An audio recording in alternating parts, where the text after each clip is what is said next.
Here's your news for May 9th, 2020. We're kicking off today with news from WWE's corporate side as Stephanie McMahon has sold over $1 million in company stock. According to an SEC filing, Stephanie sold over 23,000 shares valued at $44.29 each, totaling $1,029,963.95. That leaves her with close to 145,000 shares left, and this transaction comes shortly after her husband Triple H and Kevin Dunn both sold over $1 million in shares. Though people buy and sell stock all the time, the timing of this is especially interesting given the ongoing global situation. Now, if you've been a wrestling fan long enough, you'll know that there are some folks who don't get wrestling and will mock you for liking it. This week, quote-unquote comedians Tom Segura and Christina P. shared their 2 cents on wrestling, as Segura used an ableist term that targets the mentally handicapped. He said, "I think wrestling is for but so many people like it. It is the stupidest and I think you're a tool if you're like, hey man, it's not fake, it's fake and you're a idiot. It's pathetic. It's pathetic. You're a pathetic person." Responding, Christina went on to say that she had fun at a WWE event a date once made her attend, though Tom wasn't finished, saying, "The Special Olympics are fun to go to also, but it's not real. It's not a real competition. That's how the ads for wrestling should be. It should be like WWE, this is for diminished capacity. That should be their tag for their wrestling."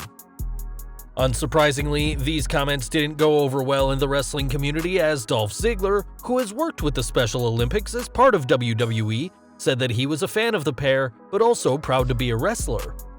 Both Abyss and Baron Corbin both called out the comedians for their comments, whilst independent star Gregory Iron rightly called out the pair for taking shots at people with developmental disabilities. On Twitter, Segura is now saying that he loves wrestling, and given that he's worked on movies for the past decade, we wonder if he's aware that they're not real either. We are looking at Vice's Dark Side of the Ring next, as the next episode will focus on the life and tragic death of Owen Hart. The Rocket, who died due to an accident during the Over the Edge 1999 pay-per-view, will be the focus of the episode set to air on May 19th, and the episode will also include never-before-seen footage. On Twitter, the Owen Hart Foundation, which is founded by Owen's widow Martha, said the episode will feature footage from the Canadian's final days that fans have never seen before. The tweet also noted that Vice has the full support of Dr. Hart and the Owen Hart Foundation, which is much different to Martha's relationship with WWE. The episode will also feature interviews with Martha in Calgary, as well as their son Oj and daughter Athena. Over 20 years after his tragic passing, Owen continues to be one of the most praised wrestlers ever, and now fans will get to enjoy a never-before-seen look at the self-proclaimed King of Hearts. Back to the ring now, and this week's NXT injury report has noted that Leon Ruff suffered a neck sprain during his match with the debuting Karrion Kross that may keep him out of action. Ruff wasn't the only one feeling sore though, as Io Shirai is reported to have suffered a back contusion thanks to a kendo stick shot by Charlotte Flair, while Jake Atlas suffered a strained forearm in his interim Cruiserweight title tournament match where he lost to Kushida. We are going back in time to WrestleMania 36 now, and although the Firefly Funhouse match was praised by fans, it was originally supposed to be much different.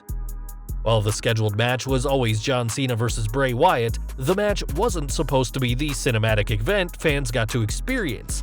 And according to Wrestling Observer newsletter, Code Orange, the band behind Bray Wyatt's music, was set to perform.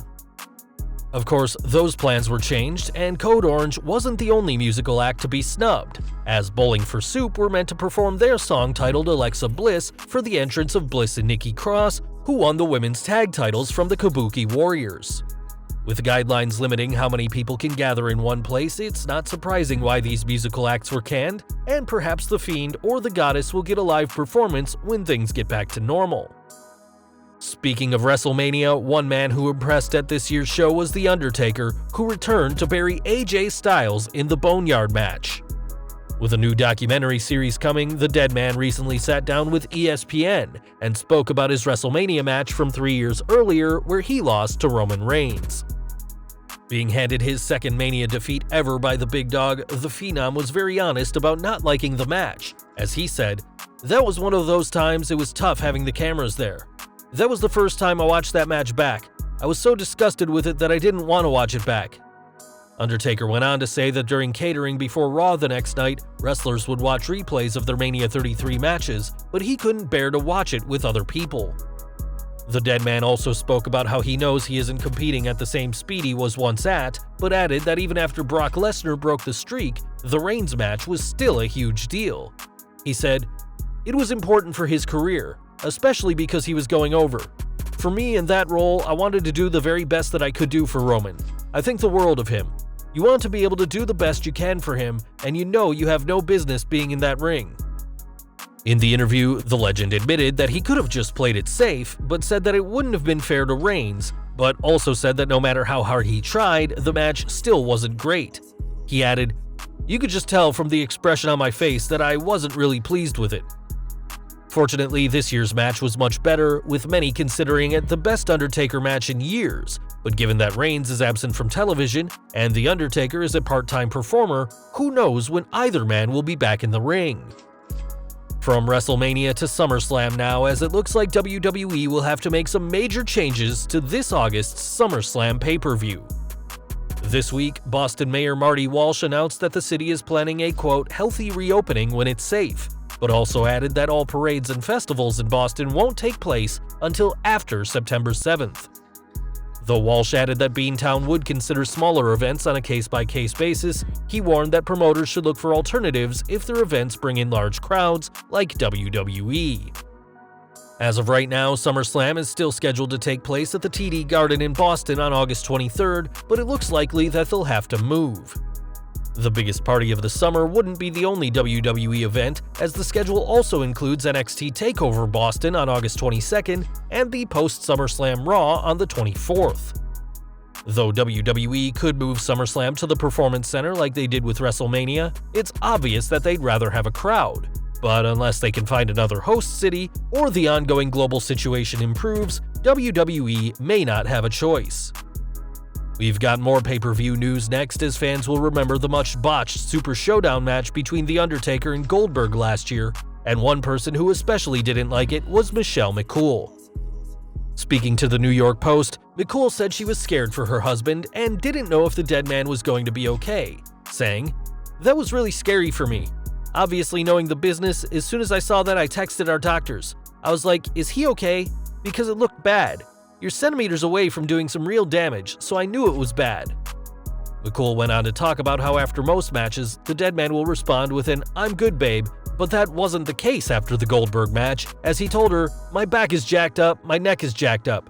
She added, "I was like, for him to put that into words and verbally tell me truly how he's feeling, it was just, I couldn't imagine the pain. So that was scary.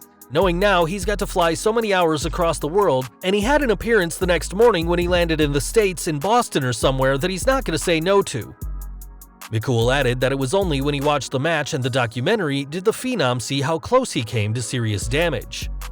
The dead man went through a lot in that short match with Goldberg, and hopefully the former women's champion won't have to watch another one of her husband's matches in fear. From one former world champion to another now, as WWE haven't mentioned Roman Reigns since he stopped wrestling due to the ongoing global situation, but the big dog can't wait to return. While speaking to TMZ, Reigns said that his doctors told him that his immune system is fine, but he doesn't want to risk catching anything for his children's sake. He said, "We just had twin boys, they're 8 weeks old, so I did it for them." Reigns added that he misses competing, and that led him to hurry back to WWE during his bout with leukemia. But this time, it's all about his family. The former Universal Champion added that he finds it strange watching WWE shows without a crowd, and said that while he hopes he can return to his yard soon, he doesn't know when that'll be. Though he said it'll hopefully be soon, Roman said that right now he's in dad mode, as he feels he has an obligation to set an example to his family and community.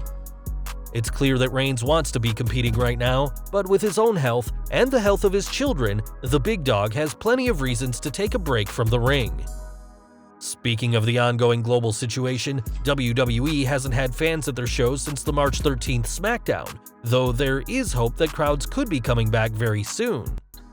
Recently, the NFL started selling tickets for games in August and September, which is interesting as there is no firm date on when shows like these will reopen. During Wrestling Observer Live, Bryan Alvarez said that WWE is monitoring the NFL closely, saying, "WWE is closely monitoring the NFL, because the NFL has apparently put some tickets on sale, but the NFL made it clear that tickets may be cancelled. It's very interesting." We'll have to see what WWE's plans are, as the state of Florida have said if the ongoing situation levels out, events could have 25% capacity, and in the Performance Center, that'd bring in 50 to 75 fans and some much-needed crowd noise back to WWE TV. We've got more news from The Undertaker next, as though he is a true legend, he may not be able to end his career how he wants to. Speaking to ESPN about his Last Ride docuseries, the dead man said he knows he doesn't have many matches left, and addressed his final match, saying, "It just may not happen the way you want it to. I think that's a part of the intrigue of this. Do I have the opportunity to have that match? Are my skills still at a level that will allow me to have that match?" That's me being as open and honest as I can right there. I've got some pretty good matches that I have to grade things against. Time will tell what kind of match the dead man will have at his last outing in the ring, and hopefully the legendary Phenom will have a send-off worthy of his incredible career.